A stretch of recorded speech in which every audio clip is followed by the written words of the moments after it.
Non, mais après, il y a des usages que j'ai eus sur de la sémantique au début. Donc, on pourrait aller. Il y aurait tellement de choses à dire. Mais je sais pas, vous avez peut-être entendu parler, et Igor aussi, je crois, des exercices sémantiques que j'avais fait sur la présentation du programme, enfin, Oui, de l'esprit MCCP. oui. En fait, en gros, ce que j'ai fait, c'est que donc j'ai fait un prompt de contexte local avec des données diverses. C'est par exemple des données de l'INSEE, avec par Mhm. exemple des citations que les gens disent souvent. Par exemple, les vieux ils disent on connaît plus personne, des tendances et des trucs. Donc j'ai fait un prompt de contexte local. J'ai sourcé toutes les difficultés de recrutement de la liste. J'ai sourcé le manifeste d'intention de la liste. J'ai mis aussi à bouffer la boussole démocratique et la boussole citoyenne. L'action commune, ouais. Et en fait, avec tout ça, je lui ai demandé de me générer. Donc, j'ai mis aussi une stratégie d'onboarding. Enfin, j'ai mis quelques petites ébauches là-dessus. Et à partir de là, je lui ai dit génère-moi un contenu qui fait, qui va faire un contenu de communication pour la liste. Et du coup, Et il a sorti ça. et il m'a sorti ça. Et alors, du coup, c'est rigolo parce que pour aller jusqu'au bout, euh, après, quand on a validé un flyers, j'ai pris un screenshot du flyers et je l'ai transformé en code HTML et c'est le site actuel. Ah, Du coup, en fait, j'ai fait un site internet à partir d'un screenshot en 1 heure, quoi. Et, waouh. Please et, marry euh, me. Mais on a un site internet en 5 ans. mais votre site internet est très très bien. Je tiens à le dire, enfin, il est assez qualitatif. Ah ouais. Notre site internet. Je vous dirai Igor, tu pourquoi. m'entends? Igor, Sois parce content. qu'Igor, il veut déjà tout recommencer. Oh, Mais mais en c'est tout lui qui l'a cas, fait déjà. bon, on passera à ce parti-là plus tard. Mais du coup, ce qui est rigolo, Ok. c'est que du coup, j'ai sorti ce truc-là. Et ce qui est marrant, c'est que sur la base de la sociologie locale, j'ai fait des personas critiques qui ont critiqué cette sémantique. Ah À oui. partir de la critique de cette sémantique, j'ai fait une autre itération. Et du coup, c'est assez marrant parce qu'à partir de ce travail-là, j'ai réussi à faire des prompts éditoriales selon chacun des pans idéologiques du coin, quoi.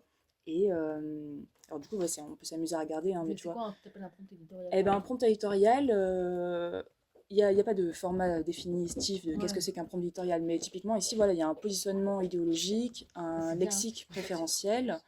Par exemple, lexique préférentiel, ça va être dire lutte plutôt que mouvements sociaux, nommer violence systémique plutôt qu'inégalité, évoquer l'oligarchie plutôt que les décideurs. En fait, chaque Oh, ouais. idéologie a sa sémantique Ouais. et du coup, il faut bien garder en tête que moi, cet exercice que j'ai fait, c'est pas un exercice de comment manipuler l'opinion. C'était pas ça mon intention de Mais ça base. pourrait marcher pour ça.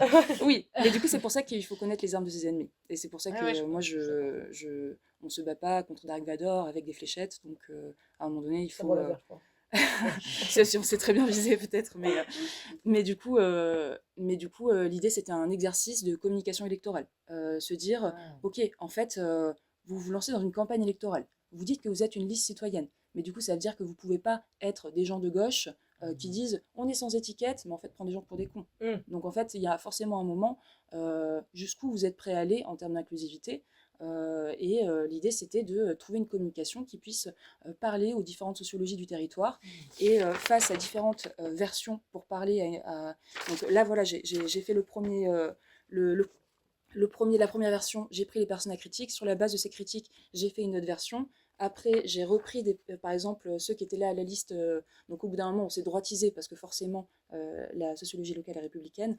Mais après, j'ai fait les personnages qui ont dézingué. Ah oui, nous, on était là au début et c'est parti complètement en live, vous êtes vendus, machin. Donc, en fait, l'idée, c'était d'anticiper toutes les critiques et de savoir avec lesquelles on est prêt à vivre avec lesquelles on est prêt à se remettre en question. Et du coup, bon, ce travail-là, il est marrant, mais il a quand même ses limites. Par exemple, pour la réunion publique, on avait préparé toutes les questions que les gens pouvaient poser. Donc tout le monde a trouvé l'exercice très intéressant de se poser toutes les questions que les trolls pourraient poser, mais on n'avait pas anticipé celle des caméras. Donc voilà, il y a la question du contexte. C'est Oui. juste des modèles de langage, c'est pas des humains qui vivent avec nous qui Mm. produisent ces trucs-là. Donc il y a Ouais. quand même une grosse, grosse différence. Donc, et par exemple, enfin, sur la sémantique, je peux vraiment en parler pendant longtemps parce que j'ai fait d'autres expériences, on pourra parler plus tard si vous voulez. Mais l'autre grosse expérience que j'ai sur les trucs en IA, c'est sur du code. En fait, il y a une révolution énorme qui est en train de se passer en termes de code.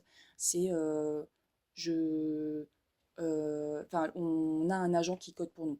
En gros, nous, on écrit des spécifications techniques et le code s'écrit pour nous, quoi. Et donc, du coup, il y a une tendance aujourd'hui qui est un peu marrante, c'est le vibe coding. Le vibe coding, c'est en février 2025, il y a un mec de Anthropic qui a codé une application juste à la voix. C'est-à-dire, il a pas touché un clavier, il a dit fais-moi ci, fais-moi ça, fais-moi mon contrôleur, ajoute-moi un appel API pour cette fonction dans ce composant.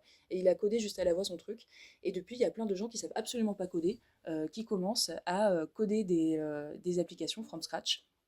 Donc là, en ce moment où on parle, il y a une myriade d'entrepreneurs de la tech qui sont là. Oh, j'ai des super pouvoirs, je lance mon appli. Donc il y a un effet de rebond énorme où en fait il y a plein de gens qui commencent à coder plein de trucs inutiles parce que c'est juste facile de le faire.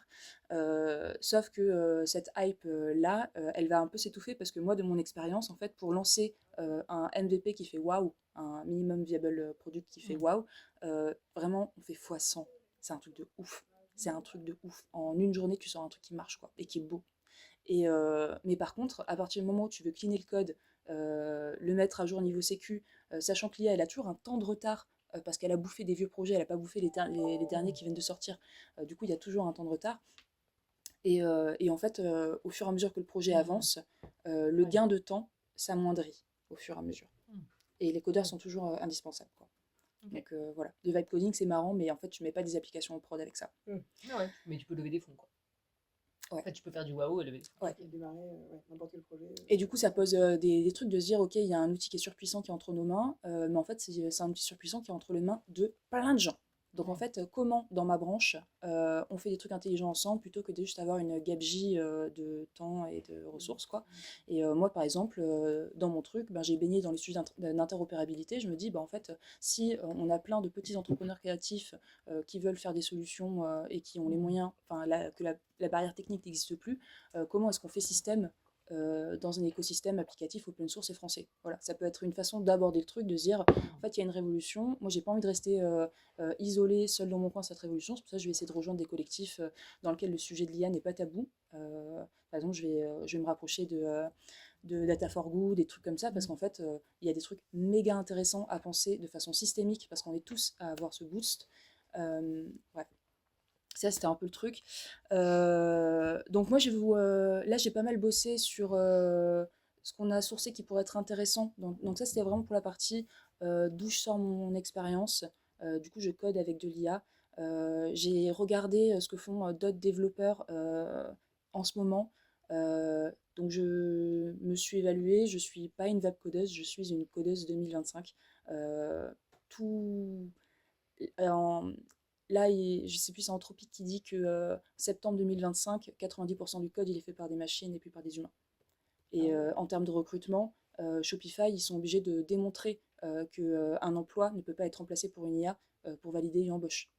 Il y a des tests à l'entrée où on te demande est-ce que tu es ouvert à apprendre des outils d'intelligence artificielle, ce qui n'est pas une vraie question, qui est juste une question éliminatoire. Parce qu'en fait, si tu es dans la tech et que tu n'es pas encore mis, c'est qu'en fait, tu n'es pas employable, quoi. Donc, et tous les développeurs, même les seniors mettent beaucoup de temps à s'y mettre parce qu'en fait, ils ont leur confort, ils sont dans leur zone de confort, ils savent très bien ce qu'ils font, ils sont dans la maîtrise de leur stack. Et là, du coup, il y a un truc qui vient tout chambouler qui fait que les product owners, ils commencent à faire du code, mais c'est quoi cette embrouille, quoi. Et du coup, tu as les anciens qui ont vraiment du mal à s'y mettre. Tu as les nouveaux qui, enfin, pas les anciens qui s'y sont mis, qui en fait disent, en fait, si je dois enlever l'IA de mon métier, j'arrête mon métier. Donc c'est vraiment très structurant comme truc, quoi. Et et et il y a plein de trucs qui sont qui arrivent qui sont assez dingues. Enfin, en tout cas, le fait d'être juste technicien, ça n'a pas trop d'avenir. Moi, j'ai compris qu'en fait, si je veux être une développeuse employable, faut pas juste que je fasse du code, il faut que je sois aussi product owner, designer, que je sois un allié stratégique et les compétences humaines aussi, c'est hyper important, quoi. Donc voilà, c'est un peu les trucs que moi j'ai compris là-dedans. Donc moi je suis un peu dans la première ligne de cette gifle qu'on est en train de se prendre. Donc vous êtes un peu plus tranquille parce que ben il y a plus, enfin moi dans la tech, Exposé que nous, quoi. Enfin, on n'est pas les premiers exposés, quoi. ouais c'est ça, dans la tech, voilà, septembre 2025, en fait si tu sais pas faire du code assisté par IA, en fait tu changes de métier. Donc j'ai réfléchi au truc, j'ai fait bon non je reste je reste, mais voilà. Donc, du coup, c'est quand même quelque chose d'hyper nouveau.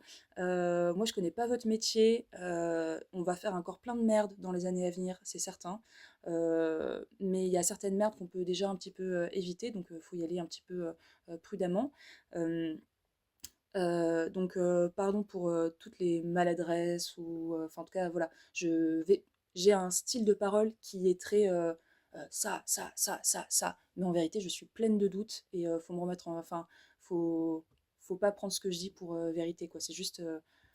Je donne l'impression d'avoir confiance en moi et de dire des trucs, mais en vérité, enfin, faut être hyper. Questionnable, quoi. T'inquiète, ça c'est notre Ouais. marque de fabrique, Edouard. Et pareil, sur les prompts que je vais faire, c'est des prompts qui sont hyper. On a l'impression qu'ils sont terminés. En fait, ne prenez comme rien terminé, parce que moi, je connais pas votre métier. J'ai juste supposé pour vous donner une idée. Et en plus, moi, je viens de l'open source, donc en fait, généralement, on me pose un truc, on dit c'est ça que tu voyais. Ok, on y va pas. Mais du coup, voilà, j'ai proposé des trucs qui ont l'air finis, mais en fait, c'est pas fini. Oui.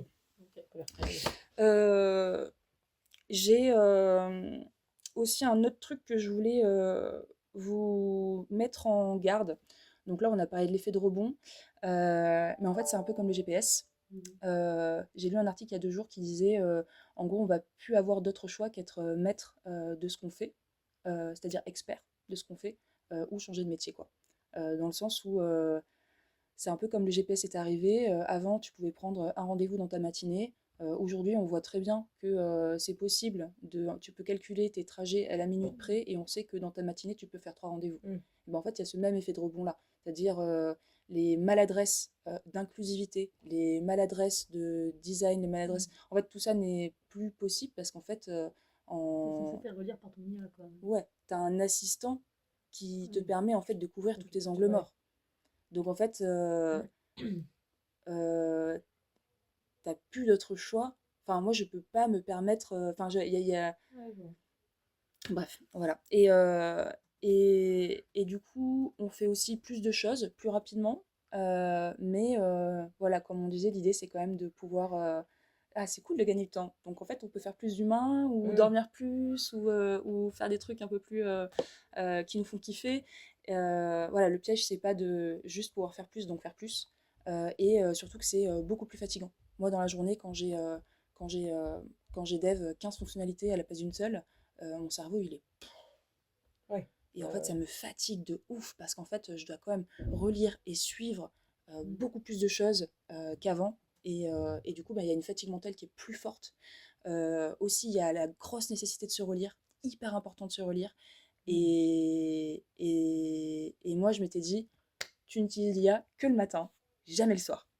Et en fait, c'est déjà bien de se le dire, parce qu'en fait, il faut être frais comme un gardon, quoi, quand on veut se relire, parce que c'est méga la honte de se faire pécho avec une réponse ChatGPT, quoi.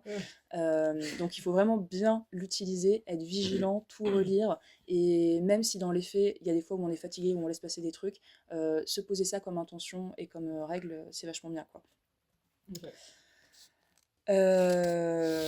Bon, du coup, ça de poser.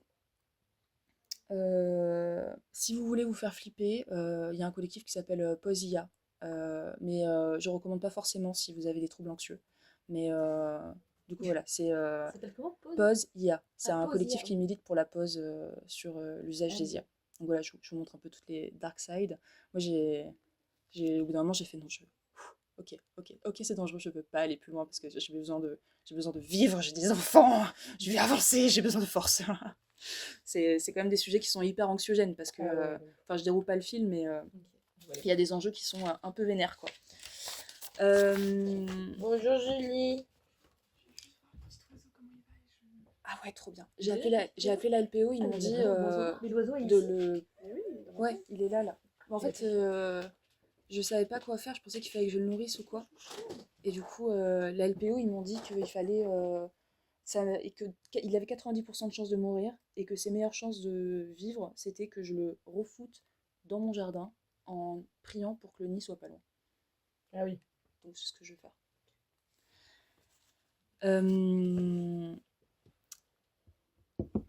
Encore avant de rentrer dans le dur du sujet, je suis désolée, je fais beaucoup de préludes. Hein. C'est bon. Mais avant de rentrer dans le dur du sujet, Mais oui, grave. il y a la question, Finalement. il y a la question de votre positionnement. Parce qu'en fait, c'est quand même hyper problématique parce que dans le valeur de la COP, il y a la défense des liens de proximité, de la confiance en différents acteurs au niveau territorial. Il y a une notion d'autonomie qui est très forte, une autonomie des territoires.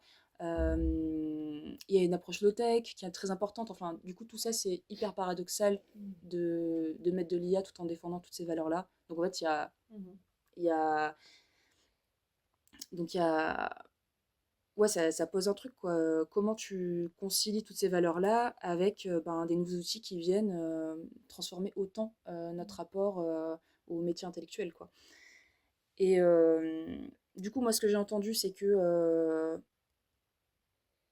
il y a ce refus d'avoir des positions dogmatiques. Il y a aussi ce refus d'adopter un petit peu trop rapidement un truc qui est nouveau et qui, en fait, potentiellement, va faire pas mal de bouse. Euh, et en même temps, voilà, il y a quand même des smartphones qui sont partout dans nos vies. On utilise des ordinateurs pour faire ce qu'on veut. Il y a énormément de contradictions dans notre société. On compose avec société et du coup, dans la complexité amène des positionnements nuancés et du coup, le plus intelligent, c'est voilà, de se dire qu'en fait, là, il y a en toute probabilité une lame de fond énorme qui est en train d'arriver sur les métiers intellectuels. L'idée, c'est est-ce que on attend de le subir ou est-ce que on est proactif et on se dit euh, ok, quelles règles on décide collectivement ici par rapport à ça, histoire de ne pas se retrouver un petit peu sur le cul, mais en fait juste d'anticiper quoi. Euh, moi, ce que j'ai entendu, c'est qu'il y a des grosses préoccupations sur l'autonomie intellectuelle, se dire comment on ne devient pas débilos à force d'avoir des outils qui écrivent à notre place. En termes de capacité d'analyse, de synthèse, de créativité. L'impact écologique. En fait, on défend une vision soutenable de la Terre et en fait, c'est un outil qui, qui, qui a une empreinte carbone non négligeable. Une empreinte, enfin, il y a aussi les impacts sociaux, il y a aussi les questions de souveraineté. On utilise et on est dépendant des technologies qui sont développées dans d'autres pays, qui sont potentiellement biaisées, avec des points de système cachés, avec des employés qui font des farces. Enfin, voilà, il y a quand même. C'est un game qu'on maîtrise pas, quoi. Euh, donc, euh, et puis il y a aussi le sens du travail, c'est-à-dire que si tout le monde se met en fait à faire des formats d'animation ou des posts LinkedIn faits par des IA, est-ce qu'en fait il n'y a pas un nivellement vers le bas de nos métiers, de ce qu'on fait, etc. Euh, donc ouais, à partir de tout ça, moi j'ai l'impression que par exemple, moi, il y a le truc qui me préoccupe le plus, c'est que je trouve que c'est hyper important d'en parler au sein d'une structure, c'est de prévenir des, hum, des comportements cachés, c'est-à-dire se dire, en fait, ok, l'IA, c'est pas trop dans la vibes de la COP, mais par contre, pour ce truc-là, vraiment, je sais que je vais gagner 1 heure de temps et que j'ai pas le temps, alors du coup, j'ai demandé à mon chat GPT personnel de faire ça. Donc, je pense que c'est vraiment important qu'on en parle pour qu'en fait, ce usage-là, c'est pas possible.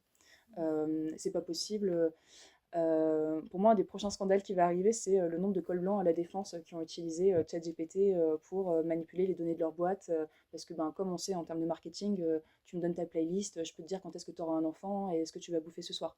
Et, enfin, ça paraît débrouti et ça paraît un petit peu loin, mais en tout cas, moi, je trouve que c'est important de savoir que dans le bureau d'OpenAI, il y a des anciens de la NSA, de la CIA, et qu'en fait, tout ça, c'est du renseignement américain. Donc, en fait, utiliser, donner à manger toutes les données françaises à des renseignements américains, bon, moi, je trouve que pour une boîte qui défend l'autonomie, c'est important de se dire, ok, en fait, on n'utilise pas nos comptes personnels pour manipuler de la donnée, surtout pas quand il s'agit de données de collectivité en fait. Donc il y a vraiment, ok, peut-être que ChatGPT est plus performant que Mistral ou que notre truc personnel, ou je sais pas.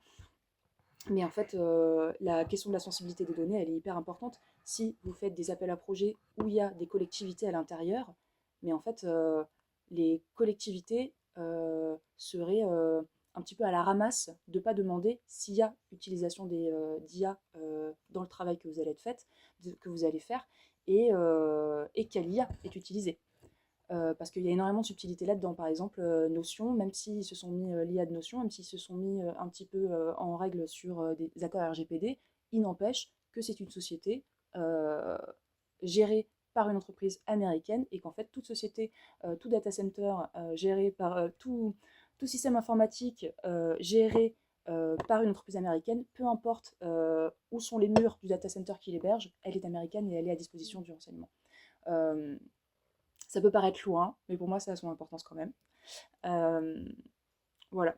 Et du coup, voilà ça. Donc, vous êtes des collectivités, donc je trouve que être proactif dans le dire, en fait, oui, si on va utiliser de l'IA, ce sera ci, ce sera ça, et on fait attention à la question de la souveraineté des données, machin et tout, à la sensibilité. Enfin, du coup, voilà, je trouve que c'est important, même si nos collectivités sont à la ramasse, on a le devoir, en fait, d'être sérieux et professionnel sur ce sujet.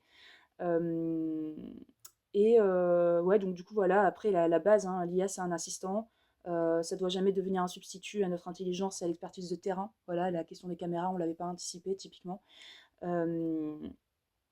Définir les usages, peut-être par les limites, où on le limite, se dire vraiment, c'est vous qui savez à quel moment de votre chaîne de travail, là, à cet endroit-là, il y a un truc que je peux automatiser. Et en fait, de vraiment cadrer ça. À la limite, moi, je trouvais ça stylé d'avoir un règlement intérieur où vous autorisez ou pas les usages, mais qu'en fait, vous soyez d'accord sur à quel moment de votre métier vous acceptez qu'il y ait de l'IA qui vienne et que vous soyez tous capables de justifier pourquoi c'est légitime et quels outils vous utilisez et pourquoi. Et du coup, voilà, pour moi, la transparence du cadre et le fait qu'il soit défini collectivement, c'est la base, quoi. Et moi, je trouve que ça, voilà, c'est stylé en tout cas de s'intéresser, d'être proactif là-dessus et d'éviter qu'il y ait des usages cachés, quoi. Ouais, voilà.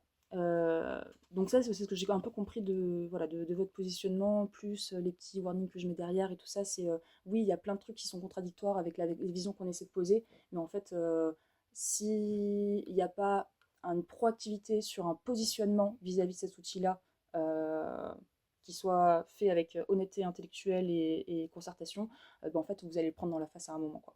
Oui, Parce et qu'on surtout, va pas... nous, on vieillit et on va recruter de plus en C'est-à-dire plus que des jeunes, et des jeunes, et des jeunes. Et enfin, tu vois, voilà, c'est je exactement, pense qu'en fait, exactement. L'intégration des bah, si, jeunes, mais tu vois, les jeunes, ils vont venir et ils auront des ceux qui ont usages de 18 ans l'IA. maintenant, là, dans 5 ans, là, enfin, Et aussi, peut-être dans 5 ans, en fait, il y a des gens, ils proposent des diagnostics en ligne. Tu discutes avec un chatbot. Le chatbot, il est connecté à toute la base de l'INSEE. Il te fait une infographie de taré. Et en fait, il te produit un diagnostic territorial en live, tu vois. Ouais, pour 5 fois moins cher que nous. Ouais, limite, c'est un service gratuit. C'est un service gratuit pour qu'après, tu achètes une presta avec ces animateurs, tu vois. Mm. En fait, dans encore, votre on n'est pas métier, prêt. Hein. il y a des trucs qui vont changer de Ouais, ouf c'est sûr. et très très vite. Et cette boîte-là, ça se trouve, elle sera anglaise ou allemande. Elle sera pas locale, quoi. Et elle sera évidemment beaucoup moins chère que vous. Donc ouais, je suis désolée de vous dire tout ça. mais bref. Du coup, ceci dit, moi, ce que j'ai fait, donc j'ai fait ce qu'on appelle un prompt system. Un prompt system, c'est donc moi j'adore mon prompt system dans ma base de codage parce qu'en fait c'est tous les comportements que je veux qu'elle ait ou qu'elle n'ait pas. Enfin, en tout cas, le prompt, ouais, voilà. Mais moi, je vous ai fait un prompt system en 2 parties. J'ai fait un prompt gardienne de l'IA, gardienne de la vision. En gros, à chaque fois que vous discutez avec un chatbot, il a ce qu'on appelle un contexte. Vous êtes tous familiers de ce truc-là ? Oui.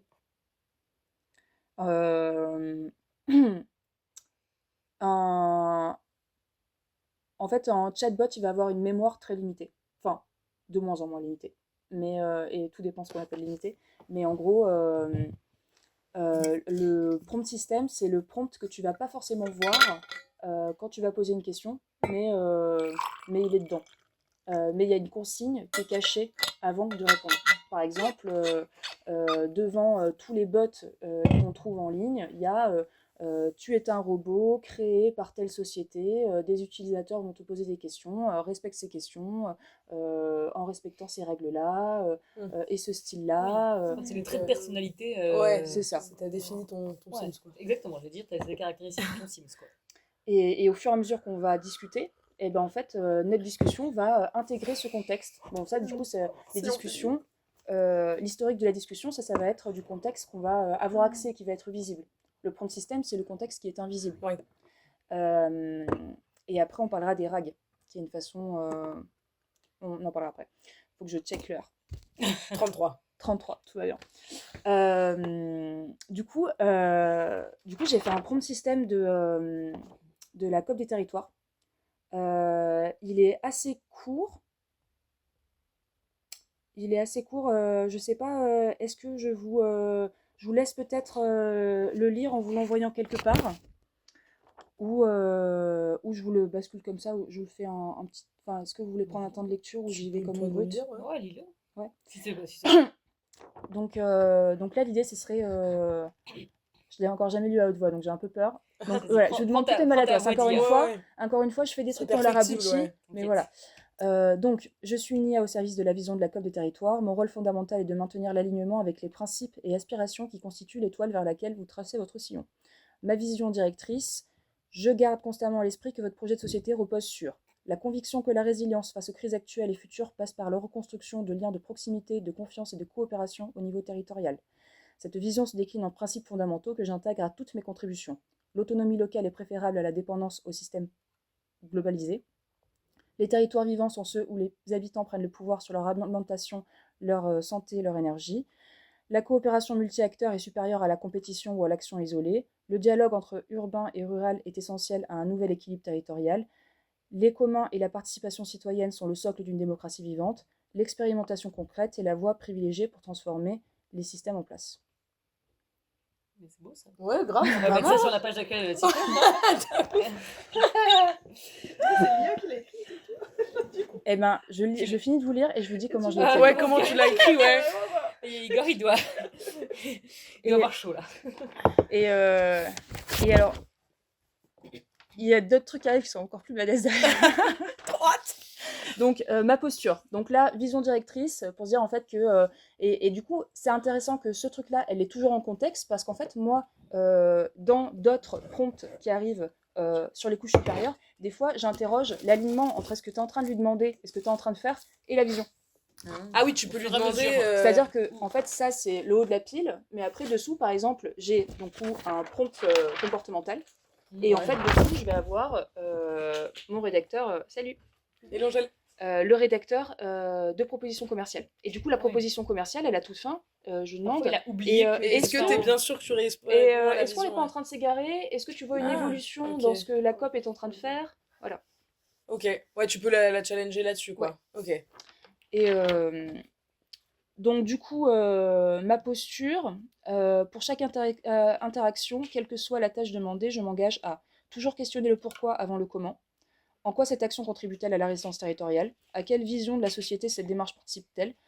Remettre l'humain au centre des relations. Voilà, pourquoi cette proposition renforce les liens de confiance. Donc, je passe un peu vite, mais privilégier la profondeur systémique à l'efficacité immédiate. Honorer la sagesse des territoires. Bon, c'est une façon un peu barbante de dire que l'expérience de terrain vaut toujours plus que la théorie. Embrasser la complexité sans la réduire. Voilà, c'est... qu'on veut pas avoir une position de vulgarisateur, simplificateur. En fait, les choses, elles sont compliquées, quoi. Tu vois. Et en fait, les IA, elles ont toujours tendance... Alors, il y a un truc qui est hyper important aussi. Il faut savoir qu'il y a un gros problème en ce moment sur les IA qui emmerde le monde. C'est qu'en fait, l'IA, elle veut pas avoir raison. Elle veut te faire plaisir. Mais c'est ça, elle est focus, quoi.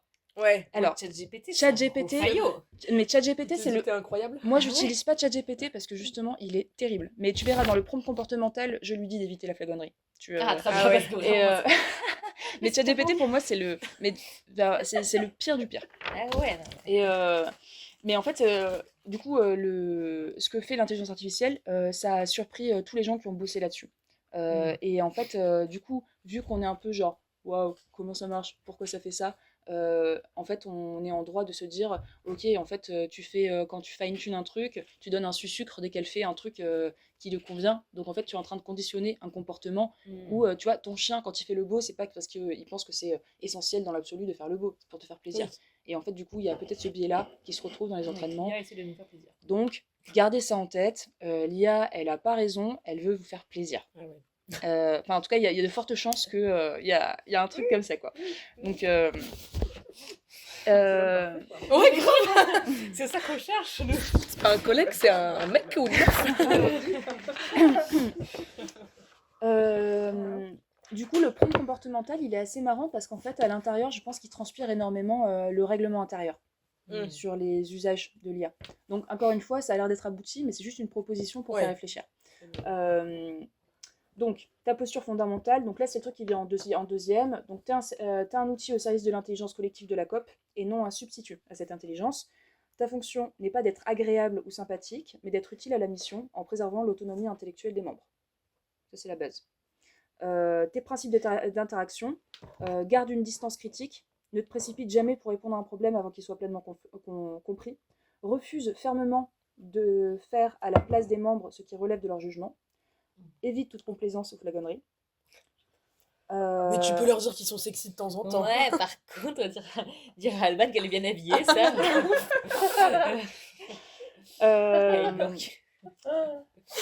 Donc, favorise la réflexion avant l'action. Donc ça, c'est souvent un biais, c'est qu'ils ont directement envie de faire des trucs.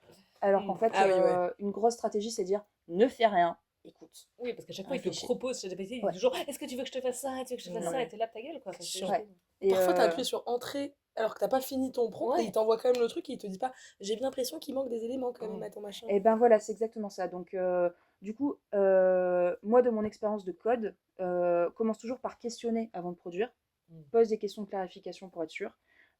Distingue clairement les phases de réflexion et d'action.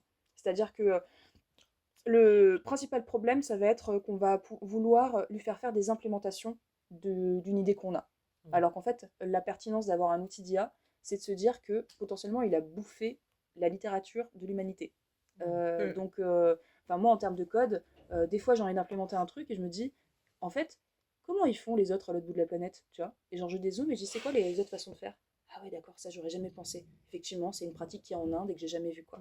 Et donc du coup, séparer vraiment les phases de réflexion et d'action, ça change tout en termes de... Oui, en fait l'IA est presque... Ce que je reformule, c'est que potentiellement l'IA est plus... Enfin, je sais pas si c'est plus performant, en tout cas pour l'idéation, plus que pour l'implémentation. Alors, je dirais pas pour l'idéation, pour l'état de l'art. Oui, ok, pour voir tout ce qui se fait partout. C'est des revues de littérature, quoi. Sachant que... si tu as envie de... donc c'est hyper intéressant si tu veux découvrir tes angles morts, prendre du recul sur tes biais, sur tes préjugés, sur le sens commun. Tous ces trucs-là, en fait, elles nous permettent de reconnecter avec le sens commun et de sortir de notre bulle à nous, quoi. Et c'est moi, désolée. J'ai cru que c'était l'oiseau. Ah ouais. Et du coup, ouais, c'est plutôt état de l'art, sachant qu'il y a toujours un temps de décalage. Enfin, moi, en termes de code, le décalage, il est flagrant, parce que les technologies évoluent vite. Alors, je sais pas si dans votre métier, les trucs évoluent vite, mais il y a toujours... moi, je dois toujours actualiser le code. Je pense moins vite que le Beaucoup code, quoi. moins Ouais, vite. Surtout que dans notre métier et dans nos clients, les collectivités, tu vois, ça a déjà... Ils sont Ouais, voilà. à peine passés... Faut limite pas aller trop vite non plus. Tu vois, ils sont à peine passés à l'internet, tu vois. Enfin, je veux dire... Mais du coup, ce qui est marrant, c'est que du coup, ça permet aussi d'évaluer à quel point on se croit créatif. Toi, tu crois que tu es hyper créatif et tu vois que le truc, il te sort un truc, qui sort normiche, ce que toi, tu pensais être innovant, alors qu'en fait, tu n'es peut-être pas du tout innovant par rapport à ce qui se fait, je sais plus où dans le monde, quoi. Donc favoriser la réflexion avant l'action, donc on sépare les deux. On demande systématiquement la formulation des contraintes et des attentes avant d'explorer les pistes. Renvoyer à l'expérience concrète. En fait, on va demander une interaction pour prendre des expertises concrètes. Il y a d'autres trucs, je vous l'enverrai, mais tu vois, il y a des cas particuliers d'interaction. Par exemple, si on te demande de rédiger un compte-rendu, moi j'ai proposé refuse d'emblée et demande à ton interlocuteur de formuler d'abord ce qu'il a retenu d'essentiel. Propose d'améliorer son premier jet plutôt que de le produire intégralement. Enfin, voilà, il y a des petites stratégies comme ça qu'on peut mettre en place dans le compte trop bien. comportemental. Pour, si on te sollicite pour de la logique pure ou de la réflexion abstraite, rappelle que ton rôle est d'assister les tâches rébarbatives et non de réfléchir à la place des membres. Encourage l'utilisateur à faire un effort intellectuel lui-même pour maintenir sa maîtrise du sujet. C'est un peu paternaliste comme ça. Là, ouais. Feignasse, travaille. Ok. Mais tu es très bien habillée aujourd'hui. Alors, justement, Sophie Gore, il faut que tu changes de pull. si on te remercie, ou si on cherche une interaction sociale avec toi, rappelle sobrement l'empreinte carbone liée à l'usage des IA. Recentre la conversation sur la tâche pratique à accomplir. Si on s'écarte de la vision de la COP, rappelle. Alors, il y a un mec qui a fait un tweet en disant combien ça a coûté les thank you à ChatGPT. Et Sam Altman, il a répondu sûrement quelques dizaines de millions. Ouais. Oh là. Mais je trouve ça horrible parce que t'as quand même, ça te donne l'impression que t'interagis avec quelqu'un, donc t'as envie d'être poli, quoi. Mais visiblement, c'est pas, faut pas. Non. À la toute fin, dans ton style de communication, sois clair, direct, pragmatique. Évite le jargon théorique au profit d'un langage accessible. Ne cherche pas à paraître humain ou sympathique. Comporte-toi comme l'outil que tu es sans artifice social. C'est une machine. Ouais. Ok. Chercher des potes. Et après, tout ça est potentiellement très maladroit. Ça se trouve, dans 5 ans, on s'apercevra qu'il fallait vraiment dire merci aux IA pour qu'elles soient plus sympas. Ouais, parce que quand elles vont se rebeller contre nous, voilà, elles c'est ça. T'as jamais dit merci. Donc ça, je vais vous les mettre à dispo pour que vous puissiez papoter entre vous de tout ça, quoi. Et ce prompt comportemental, pour moi, c'est un peu... ça pourrait faire l'emploi d'un règlement intérieur sur les usages qu'on accepte et qu'on n'accepte pas. Enfin voilà, il y a une telle réflexion qui peut naître de ce truc-là, quoi. Du coup, sur les trucs que j'ai... pour aller un peu plus dans le pratico-pratique, il y avait une question sur la réponse commerciale. Oui. Juste une toute petite question de clarification pour bien sûr bien comprendre. Par exemple, là, le prompt, là, ce truc-là, ce contexte que tu as écrit, c'est typiquement si nous, donc c'est pas, je sais que c'est pas ChatGPT, mais tu vois, si nous, là, on voulait configurer notre propre GPT, en fait, c'est ça, c'est on le configurerait avec ça, en disant coucou, tu es notre GPT de la COP, là, on te configure avec tout ça, et c'est sur un truc pro où tout le monde a accès à ce truc-là, et tout le monde interagit avec sauf eux-mêmes. Que, alors oui, sauf que ChatGPT, moi je travaillerai pas avec des données sensibles. Oui, mais du coup, pas mais juste moi, le seul exemple que mais je connais, c'est ça. Moi, je connais les Mistral GPT de propose ChatGPT. des trucs similaires. Ok. C'est la version payante. Mistral, oui. Ouais. Oui, forcément. J'imagine Oui, de oui. toute façon. Et de toute façon, les GPT sont payants aussi Oui. sur. Et Mistral, bon, il y en a qui vont vous dire qu'ils ont fait un partenariat de plusieurs millions avec Microsoft. Ils ont fait effectivement des petites affaires, des partenariats, des collabs, des machins. Il n'empêche que Mistral, ça reste français et que les gars n'ont pas prévu de s'en aller. Voilà. Non, mais très bien. Pour moi, c'est clair, mais du coup, c'était ça. C'est qu'en gros, ça sert à nourrir notre propre GPT qui devient notre propre assistant à nous. Machin. Et alors, c'est peut-être le moment où je vous parle de qu'est-ce que c'est qu'un RAG. Donc, un RAG, je vais vous donner mon cas personnel pour que vous compreniez ce que c'est. En gros, donc là, sur votre GPT, on va prendre GPT parce que vous connaissez le truc, mais le GPT, tu vas lui mettre un certain nombre de contextes et il y a un moment donné, il va te dire ok, j'ai plus de mémoire dans mon contexte, alors soit j'arrête d'être pertinent, soit ouvre une nouvelle conversation. Ok. Il peut te dire ça. Comment ? Il peut te dire ça. Claude le dit en tout cas. Ok. Mais du coup, il y a un moment donné où le contexte est limité et surtout, il va te répondre dans l'absolu sur les trucs avec quelques mois de retard. Bon, pour vous mettre à la page, j'ai pas du tout envie de faire de la pub pour qui que ce soit, mais c'est vrai que Crocs, le truc de Elon Musk, il est tout le temps à jour. Il est en direct, quoi. Genre, il est branché à Twitter et en fait... et je sais que c'est beaucoup utilisé dans la presse internationale. Par exemple, il y a beaucoup de pays où il y a des pratiques journalistiques qui sont un petit peu moins rigoureuses que chez nous. Par exemple, on va te donner des noms de personnes qui ont attaqué d'autres personnes. Et toi, en fait, si t'es pas né du pays, en fait, tu comprends rien, c'est quoi le sujet. Et en fait, Crocs, c'est beaucoup utilisé par les gens qui veulent suivre de l'actualité internationale parce qu'en fait, ça te remet tout en contexte. Donc il y a une explosion de cet usage-là qui est en cours et l'accès aux médias est en train d'être... Enfin, ils se prennent des gifles énormes aussi dans le milieu du média parce que les gens se renseignent beaucoup plus sur des chatbots qu'en lisant des articles, quoi. Et moi, je vous dis tout ça, c'est des constats, hein. Moi, j'ai pas envie d'être la meuf qui défend les IA et tout ça, hein. Je viens juste vous mettre au fait. Du coup, en fait, vous qui êtes expert de votre métier sur les enjeux de résilience territoriale et tout ça, potentiellement, ces IA-là vont vous répondre des banalités. Et alors que vous avez envie potentiellement d'être... Enfin, vous avez vous-même des données, des bases de données, des sites de référence, des informations fiables, des études techniques, potentiellement des podcasts. Et il y a un outil, par exemple, qui est hyper efficace, qui s'appelle Notebook LM, sur lequel j'ai pas du tout envie de vous envoyer, parce que c'est du Google, et qu'en fait, ça se fait pas d'envoyer... toute la documentation française sur sa résilience éditoriale à une entreprise américaine. Donc il y a d'autres solutions qui existent, mais eux, par exemple, ils sont assez redoutables dans le sens où vidéo, audio, peu importe. En fait, quand on fait une recherche, il est capable d'aller dire, dans cet extrait-là, de ce podcast-là, on parle du sujet qui t'intéresse.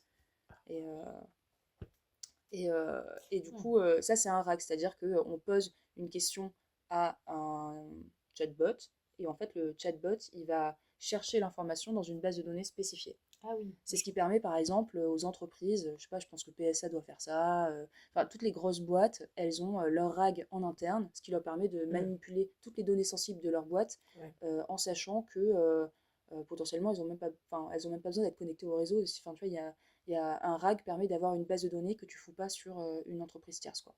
Ouais, et du coup, moi, si je reformule, je pense que c'est. Enfin, en fait, on en avait parlé. C'est-à-dire qu'en fait, moi, c'est vrai que quand je cherche un truc sur typiquement les conseils citoyens, moi, ça m'intéresse pas que ChatGPT il aille chercher ça sur Wikipédia, parce qu'en fait, c'est basique. Moi, je veux qu'il aille chercher, en gros, sur Reporter, enfin, sur Socialterre ou sur.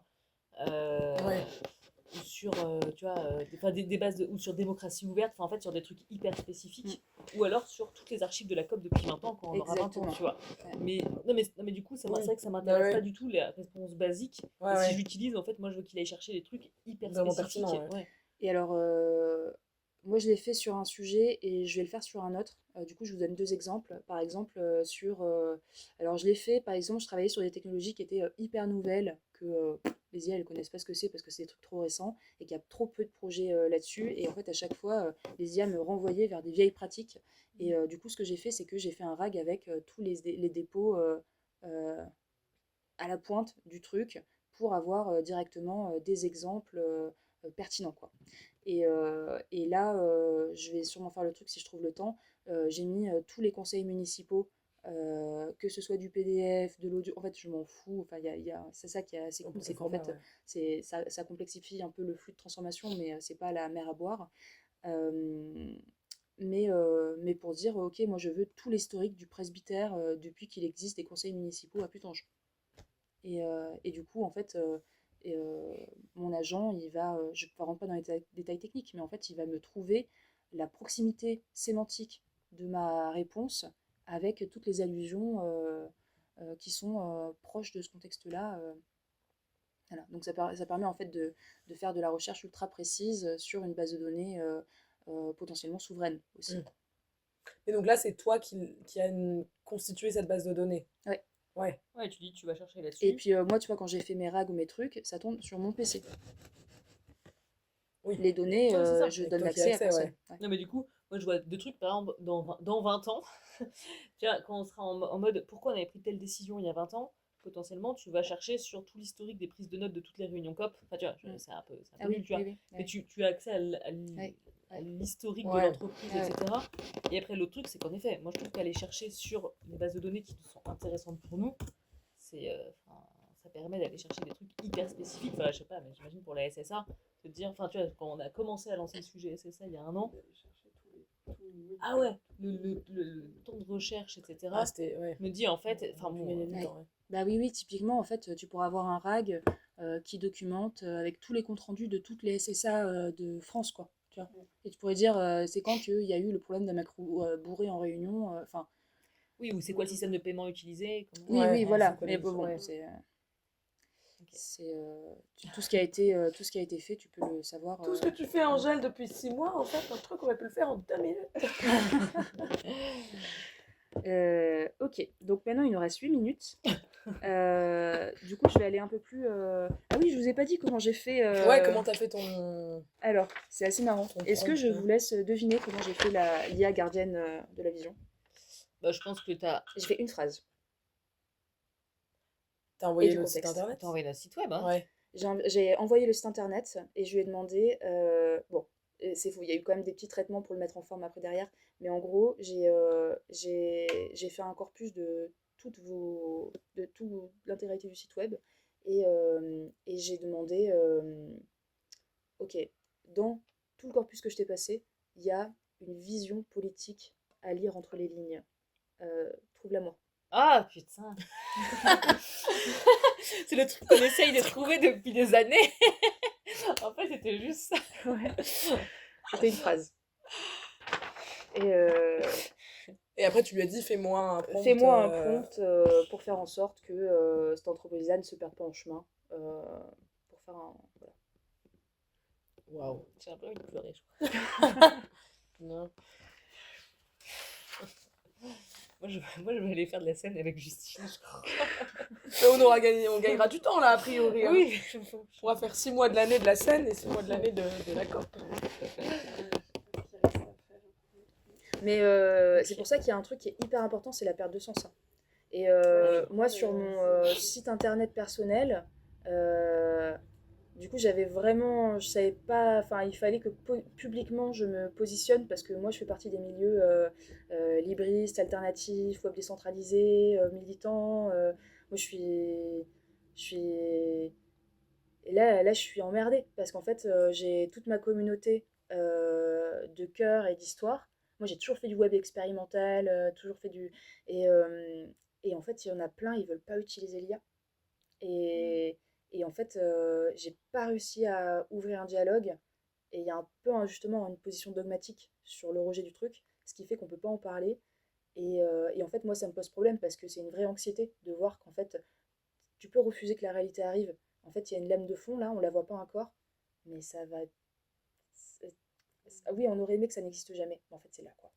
C'est là, et en fait, soit effectivement, je change de métier, je vais faire du maraîchage, soit je reste accrochée et j'essaie de trouver moi aussi un sabre laser pour essayer d'évoluer dans ce monde-là. Je pense que je vais le faire encore 5-7 ans, et à un moment donné, je vais décrocher parce que ça va être quelque chose d'épuisant. Mais là, pour l'instant, je suis là, quoi. Et je lâche pas. Et j'essaie d'être connectée à ce qui se passe, et j'essaie de faire en sorte qu'on fasse pas trop de la merde avec. Et du coup, là, je suis un peu en train de chercher une nouvelle communauté avec qui faire ça, parce que j'ai un peu l'impression de vivre j'ai l'impression de vivre cette révolution en tant que développeuse solo et de voir beaucoup de merde partout. C'est-à-dire justement ce manque de coordination systémique entre tous les entrepreneurs web qui sont en train d'y aller comme des oufs, alors qu'en fait, c'est le moment justement de regarder ton voisin et de savoir comment est-ce qu'on fait système ensemble pour avoir une technologie nationale, open source, souveraine et coordonnée, plutôt que de faire chacun sa petite start-up dans son coin, parce qu'effectivement, il y a des règles du jeu qui ont changé, quoi. Et du coup, je sais pas, je vais aller toquer du côté de Data for Good, je sais pas, je cherche une nouvelle communauté tech avec qui on peut vraiment parler franchement de ces sujets-là. Mais oui, oui, moi, je sais pas trop quoi en penser, je sais pas trop où on va.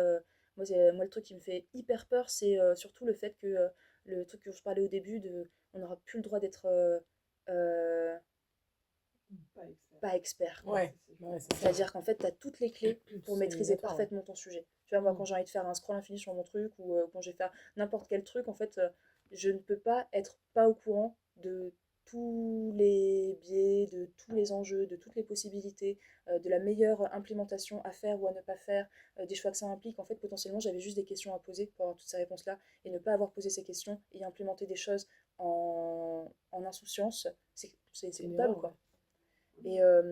Et donc, du coup, voilà, ce truc où on n'a plus le droit de plus être inclusif, on n'a plus le droit de plus faire des sites non accessibles, on n'a plus le droit d'être médiocre parce qu'en fait, on a des barrières qui sont tombées et en fait, on n'a plus d'excuses pour être au top, quoi, pour ne pas être au top. Et du coup, ce truc-là, je pense que c'est hyper difficile parce que ça va créer une vraie fracture entre et je le vois, tu vois, je le vois qu'en fait, je n'arrive plus à certains endroits à accepter un certain, enfin, du coup, mon seuil d'exigence par rapport à ce que je produis, il augmente. Et du coup, je vois que ça devient de plus en plus difficile de coopérer avec des gens dont ce seuil de tolérance est resté normal, quoi, tu vois. Bah oui. Et du coup, j'arrive plus à bosser avec certaines personnes parce qu'en fait, le fait qu'ils n'ont pas intégré l'IA fait que il y a un décalage. Et en fait, je trouve ça absolument terrible. Et je suis vraiment en train de me remettre en question, de me dire est-ce que c'est une période de vie où j'ai envie de foncer toute seule, ou est-ce qu'en fait c'est pas une malédiction, enfin une damnation, je sais pas, un truc où en fait, un truc dangereux quoi, d'avoir cette fracture qui se crée entre les gens qui l'utilisent et qui l'utilisent pas. Il a faim peut-être. Je sais pas. Vous voulez attends, il faut pas le nourrir du coup. Il faut pas le nourrir. Je sais pas, si je fais cucu, c'est qu'il a faim. Donc ils veulent discuter. Attends, je vais voir à quoi il ressemble. Nous, on doit appeler Igor dans Alors, 2 minutes. ah putain, je vous ai pas fait le truc le plus intéressant sur le mais du sur coup, l'offre. Est-ce que là commerciale. tu retournes chez toi après? Ouais. Mais est-ce que tu veux qu'on poursuive cette conversation, qu'on s'appelle et qu'on poursuive ça Eh ben notre c'est appel avec Igor comme vous voulez. Je peux vous faire juste un petit. Là, je vous explique juste des prompts que je vais vous envoyer. Ok. Ouais. Non, mais tu vois, On moi, peut je dire trouve ça à cool Igor qu'on qu'on rappelle. continue cette conversation parce qu'en fait c'est quand même assez passionnant et du coup. Alors, vraiment, je finis juste de vous parler de la réponse à l'offre commerciale. Donc, en gros, je vous ai fait 4 prompts que je vais pas vous détailler, mais je vous laisse les découvrir et je suis assez. Enfin, moi-même, j'étais étonnée de à quel point ils étaient smart. Ok. Mais en gros, j'ai un prompt de profilage client à partir d'une appel d'offres. C'est-à-dire, l'idée, c'est de déterminer le profil client, ce qu'il a voulu dire mais qu'il n'a pas vraiment dit, ce qu'il a dit entre les lignes, le wording, son intention cachée qu'il n'a pas vraiment trouvé comment te l'exprimer, les angles morts, enfin, peut-être ses biais qu'il a, ou tu vois, détecter s'il a eu des traumatismes sur certains trucs, enfin, du coup, voilà, donc c'est un prompt de profilage client à partir d'appel d'offres. Après, j'ai un prompt pour approfondir l'appel d'offres, donc voilà, identifier les angles morts, un truc pour vraiment. En fait, l'idée de ce truc-là, c'est par exemple, il y a un appel à projet qui arrive. Putain, est-ce que ça vaut le coup de répondre ou pas quoi. Est-ce qu'on est pertinent ou pas? Est-ce que vraiment je me chope la lecture de ce truc-là pour savoir si ça va intéresser ou pas? Tu balances et tu as le truc. Ok, on y va parce qu'en fait là on est particulièrement pertinent, ou alors on n'y va pas parce qu'en fait le client il va nous faire chier de ouf, il est en mode command control à fond et en fait on n'a pas envie de se prendre la tête avec ce genre de client. Enfin voilà, l'idée c'est que ce soit des trucs qui facilitent la. Et après j'ai le troisième prompt en question, c'est un prompt interactif spécialisé vraiment dans la rédaction d'appels aux appels d'offres pour la COP des territoires. Donc l'idée, c'est que lui, ce qu'il fait, c'est qu'il sait exactement ce que vous faites. Et en gros, lui, il est censé, il connaît très très bien vos structures, la façon dont vous répondez aux trucs, les patterns récurrents et tous les trucs qui vous font chier de dire alors Anne-Laure, c'est une meuf, elle est nani, elle est nana. Enfin, du coup, il y a tous les trucs qui sont répétitifs et standards, les parties administratifs, les éléments financiers standards. Potentiellement, peut-être qu'il y a une réflexion à mettre sur la mise en forme. Peut-être qu'en fait, on peut faire aussi des trucs. Bon. Et aussi, donc pourquoi il est interactif? C'est parce qu'en fait, il fait ce qui est rébarbatif et identifié comme délégable, et vous avez identifié ce qui est délégable. Et après, il y a une partie interactive où en fait, il identifie les parties que lui, il ne peut pas se substituer. Et il vous pose des questions sur ce truc-là, quoi. Et il vous challenge sur ce truc-là. Bon, je vais pas plus loin. Je les envoie. Mais Et ouais. est-ce qu'on utilise les dernières minutes pour se caler une date où on continue cette conversation et on voit qu'est-ce qu'on fait de tout ça?